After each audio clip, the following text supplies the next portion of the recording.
రామ్ గారి latest movie అయిన Andhra king తాలూకా movie review గురించి ఈ వీడియోలో మనం మాట్లాడుకుందాం.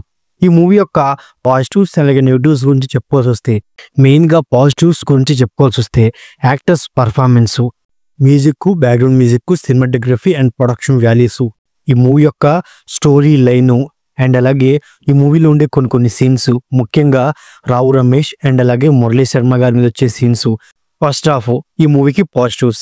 ఇక నెగిటివ్స్ పరంగా చెప్పుకోవాల్సి వస్తే, మెయిన్ నెగిటివ్ వచ్చేసి మూవీలో రియాలిటీ అండ్ లాజిక్స్ చాలా వరకు మిస్ అయిపోయిన ఫీలింగ్ కలిగింది. అండ్ అలాగే మూవీ యొక్క స్క్రీన్ ప్లే అనేది స్టార్టింగ్ లో బాగున్నప్పటికీ తర్వాత ఆ గ్రిప్ అనేది మూవీ ఎండ్ వరకు కంటిన్యూ చేయలేకపోయారు. అండ్ అలాగే మూవీ అనేది కొన్ని పోర్షన్స్ లో పెట్టుబుల్ గా ఉండడం అండ్ అలాగే సెకండ్ హాఫ్ ఈ మూవీకి మైనస్ అనిపించింది. అండ్ అలాగే కొన్ని సీన్స్ సాగజతగా కూడా ఉండడం మూవీకి పెద్ద మైనస్ అనిపించింది.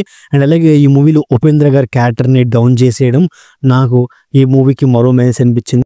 సో ఓవరాల్గా ఇదండి ఆంధ్ర కింగ్ తాలూకా మూవీ రివ్యూ. నా రివ్యూ నచ్చేది వీడియోకి ఒక చిన్న లైక్, అలాగే మన ఛానల్ని సబ్స్క్రైబ్ చేసుకోండి. Okay, thank you all.